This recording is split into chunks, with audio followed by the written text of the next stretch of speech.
Well, for instance, in terms of the sense of urgency, I can't stand television.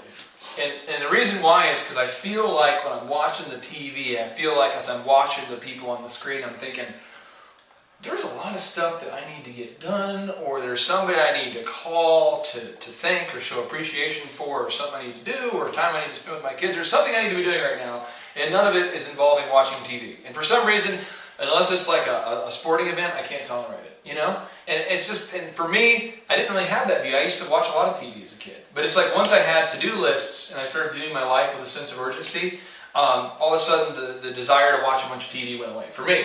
And that desire to make a bunch of to-do lists and to get aggressive about my life didn't really happen until who was my best friend when Mark died when I was in college at ORU, we were roommates and everything. And when he passed away, there wasn't like a warning.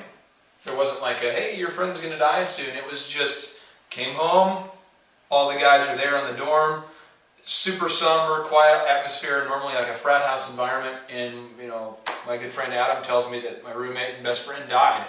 And all of a sudden I'm forced to confront with the reality that like, hey, although I'm 19 and I feel invincible, I'm not.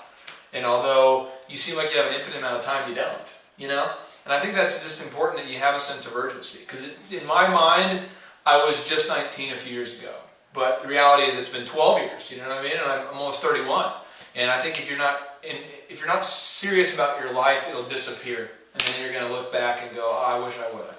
And I think the biggest thing, and Steve Jobs passed away, and in his book that's coming out, a biography about him, one of the comments he made is that I don't regret anything about my life. I did all that I can do, and that's about all I can say, is I did everything I could do. And I feel like if you feel good about you did all you could do for your wife, for your kids, for your work, for your family, then you should feel good there. But I think if you have a bunch of stuff you intend to do and you put it off because you're watching TV every night, you might feel like a loser.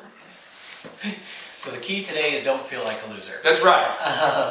Anyways, if you have any questions or comments, you can always email Clay directly, clay@makeyourlifeepic.com. You can leave them on our Facebook page and our YouTube channel. Clay, 30-second send-off, what do you have for us?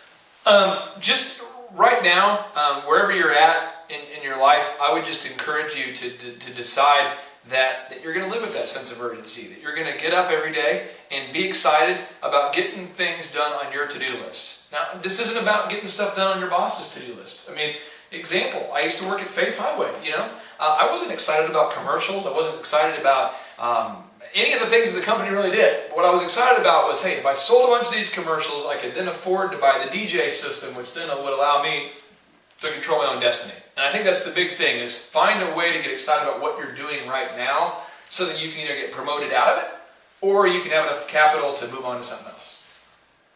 There you have it. If you have any questions, once again, send them to clay@makeyourlifeepic.com. We'll see you next time. Woo! You can start living a life of abundance and start pursuing your dreams right now. All you need to do is contrast where you want to be versus where you are. And we're going to teach you the action steps to get there starting right now.